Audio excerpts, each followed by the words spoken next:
စိတ်တရားကြောင့်ဂျပန်နိုင်ငံရဲ့အရက်ဆက်စောလူသက်သမားဖြစ်လာသူဒီဗီဒီယိုတွေကသူဟာတမပြေတဲ့ကလေးငယ်တွေကိုပဲရွေးပြီးတော့တက်တယ်။တိတ်ဆုံးသွားတဲ့အလောင်းတွေကိုကာမဆက်ဆံပြီးတော့ဓာတ်ပုံတွေရိုက်ရုံသာမကတိတ်ဆုံးသူမိသားစုဝင်တွေကိုပါတေးသူရဲ့ဖြစ်ပျက်တွေကိုပြန်ပြောပြတယ်။ဒီဖြစ်ရဲ့ဆိုကြီးဟာဂျပန်နိုင်ငံမှာဟိုးလေးတကြောဖြစ်သွားခဲ့ပြီးကလေးတွေရောလူကြီးတွေပါထိလန့်တကြားဖြစ်ခဲ့ရတဲ့အထိဖြစ်ခဲ့ပါတယ်။အဲ့လူကတော့ဘသူဖြစ်မလဲ။ကလေးငယ်တွေကိုဘာကြောင့်တက်ဖြတ်ခဲ့တယ်လဲဆိုတာဗီဒီယိုမှာကြည့်လိုက်ရအောင်ပါ။ဒီလူရဲ့နာမည်ကတော့တက်ဆိုမီမီရာဆာကီလို့ခေါ်ပြီးတော့အများစုကတော့ The Red Man ဆိုပြီးတော့သိထားကြပါတယ်။မီရာဆာကီဟာ1962ခုနှစ်အောက်တိုဘာ21ရက်နေ့တိုကျိုရဲ့အေဆူခုချီမှာမွေးဖွားခဲ့ပါတယ်။ချမ်းသာတဲ့မိသားစုကနေဆင်းသက်လာခဲ့ပေမယ့်မီရာဆာကီဟာလမ်းမစီဘဲနဲ့မွေးခဲ့တာကြောင့်ခနာကိုယ်ကချုံရင်းခဲ့ပြီးသူ့ရဲ့လက်စင်းနဲ့လက်ကဝတ်တွေဟာတစ်ဆက်တည်းဖြစ်နေတာပါ။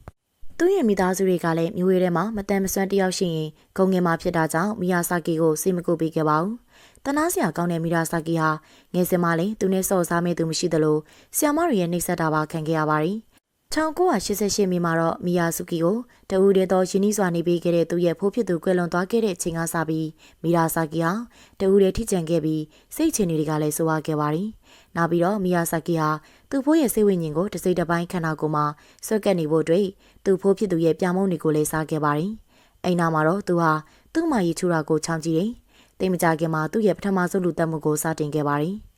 အသက်လေးနှစ်ရွယ်သားရှိသေးတဲ့မာရီခိုနိုဆိုတဲ့ကလေးကိုအိမ်ပြန်လိုက်ပို့ပေးပါမယ်ဆိုပြီးတော့လိန်လေကကားပေါ်မှာတက်တယ်။လိန်ဆက်ဆန်ပြီးတော့အလောင်းကိုဖျောက်ခဲ့ပါတယ်။1988အောက်တိုဘာ3ရက်နေ့မှာတော့9နှစ်ရွယ်ရှိတဲ့ကလေးမလေးတယောက်ကိုလေစားကခေါ်ယူသွားခဲ့ပြီးအရင်ကသူတက်ခဲ့တဲ့နေရာတစ်ခုဖြစ်တဲ့တရားအောက်ကိုခေါ်သွားခဲ့ပြီးတော့အရင်တယောက်လိုပဲတက်ပြီးဒုတိယမြောက်လူတက်မှုကိုကျူးလွန်ခဲ့ပါတယ်။1988ခုနှစ်ဒီဇင်ဘာ12မှာတော့အာခင်နယ်မှာဆိုတဲ့လေးနှစ်ရွယ်ကောင်မလေးထပ်ပြီးတော့ပျောက်သွားပြန်ပြီ။သူကလူ3ယောက်တက်ပြီးတော့ပုံမရတင်လာခဲ့ပြီးတော့အရာနိုမိုတိုအမည်ရှိတဲ့9နှစ်ရွယ်ကလေးကိုသူတို့နေကြထုံးစံတိုင်းတက်ပြစ်ခဲ့ပါတယ်။ဒီလိုနဲ့ရပောင်းများစွာသာကြာသွားပြီးမီရာဆာကီကဆိုမြဲဆိုးဆဲဖြစ်တာကြောင့်1989ခုနှစ်ဇွန်လ23မှာတော့မီရာဆာကီဟာမောင်နှမနှစ်ယောက်ကိုပန်းချန်နေကနေဖျားရမ်းပြီးတော့ခေါ်သွားခဲ့တယ်။အဲ့ထဲမှာမှအကြီးဆုံးကောင်မလေးတယောက်ဟာထွက်ပြေးလွတ်မြောက်သွားခဲ့ပြီးတော့အဖေဖြစ်သူကိုချက်ချင်းတိုင်ခဲ့ပါတယ်။အဖေဖြစ်သူရောက်ချင်းမှာတော့မီယာဆာကီဟာသူ့ရဲ့သမီးဖြစ်သူကိုအင်ကြီးချုပ်ပြီးတော့ဓာတ်ပုံရိုက်နေတဲ့အချိန်ဖြစ်နေပါပြီ။အဆိုပါချိန်မှာပဲသူတို့ဟာချင်းမီတားခဲ့တာရဲတွေကလည်းမြမပြည်ကရဲတွေမဟုတ်တာကြောင့်မီယာဆာကီကိုဖမ်းနိုင်ခဲ့ပါတယ်။1990မတ်လ30မှာတော့တရားရုံးမှာအမှုစတင်ပြီးတော့စစ်ဆေးနေစဉ်မှာ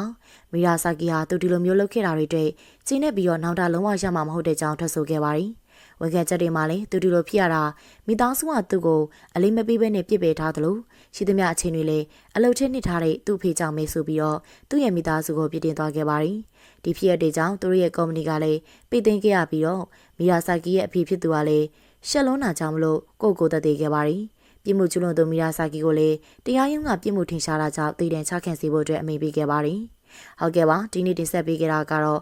ငကုံးမတကောင်ကြောင့်တလီလုံးပို့ဆိုတဲ့အတိုင်းတာဖြစ်သူကြောင့်ဘဝပြက်ခဲ့ရတဲ့မိသားစုတစုကြောင့်ကိုတင်ဆက်ပေးလိုက်ရတာဖြစ်ပါတယ်။အဆုံးထိကြည့်ရှုအားပေးခဲ့ကြတဲ့အတွက်ကျေးဇူးတင်ပါတယ်ရှင်။